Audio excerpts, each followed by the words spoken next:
Last time, we analyzed how Formula 116 behaves out of corners. Today, we'll do the same for the rest of the turn.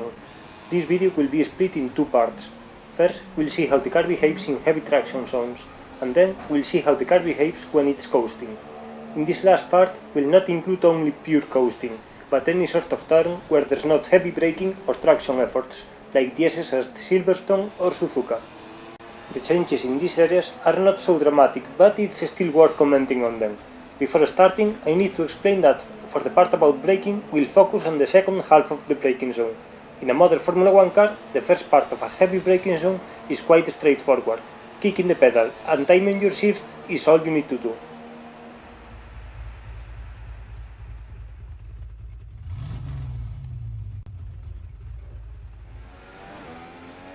To start, we'll go on board for one lap, and there will be something happening a bit too often. Let's see if you can spot it by yourself.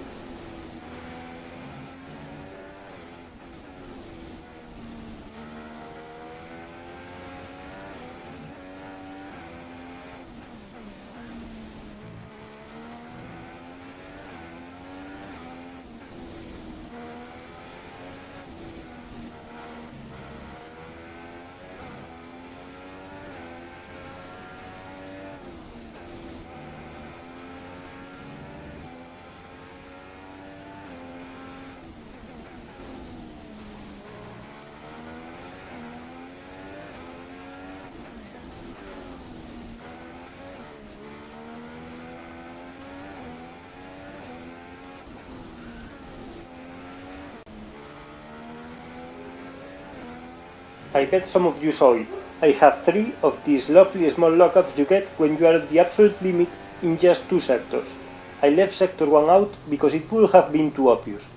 The first problem that I feel this game has is that achieving this is a bit too easy. These one-wheel small lockups where you manage to keep your line just keep happening as long as you give it roughly the correct input and have a sensible brake distribution. It also happens in corners where it doesn't make much sense, like here. If a driver snatches a wheel here, even if it's just for a fraction, he won't make this corner.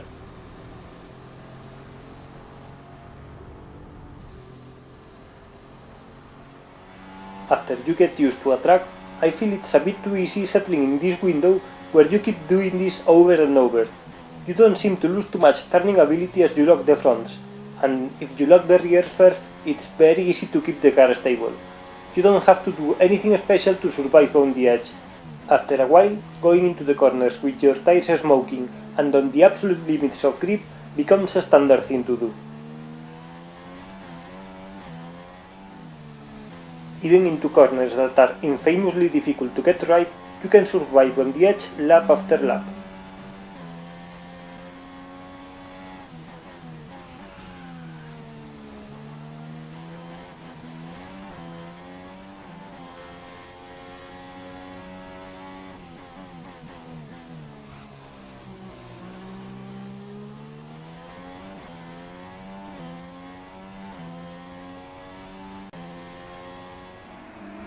But there are good news. This is something that only becomes a big problem in high grip situations, like driving on new tires of a soft compound or playing time trial.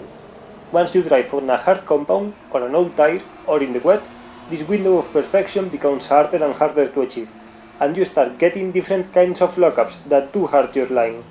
Then, you cannot expect to enter every corner like this anymore, and brake balance adjustments as you drive become useful.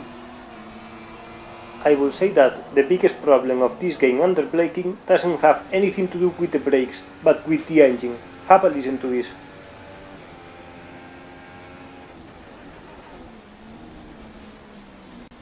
Going down the gears like this is possible, and it has no consequences. It isn't something new. It happened in previous games, but I wanted to know if it was still in this game. So I did 15 laps around Circuit of the Americas doing this into every heavy braking zone, and nothing ever happened. I never locked the rear wheels, the car never got damaged, and the fuel consumption didn't seem to go up. The worst part is not that it doesn't hurt the players who do it. The worst part is that it can be helpful to reduce your braking distances. As the laps went by, I kept doing this, being more and more aggressive. And in the last laps I took it a step further. I started downshifting while I used very little brake pressure, like here.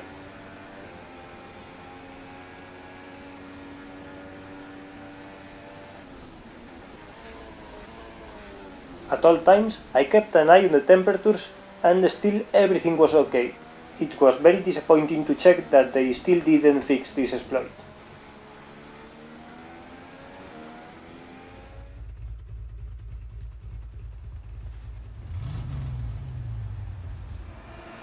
In fast and flowing corners without heavy braking or traction efforts, the situation is a bit better. There are still small things to nitpick. Normally, if you change the direction at high speed, you can control the violence of that move with your pedals.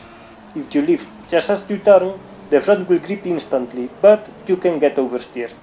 If you keep the throttle down as you turn, the direction change will be slower, but the rear will stay planted. In this game, it doesn't matter too much where the weight of the car is when you turn. The car reaction you get seems to be just tied to your speed. The situation can be simplified like this: the faster you go, the more understeer you'll get on turning. You can't do much with your pedals to change how fast the car settles into a turn. Not having the chance to control the damper settings doesn't help either, so these fast and flowing sections are not as fun or challenging as they should be. It's not too bad, but it's not ideal. This is something that I cannot show with footage. You need to drive the car yourself to understand this behavior, so all I can do is to show some corners where I could notice this effect myself very easily. They are all fast direction changes.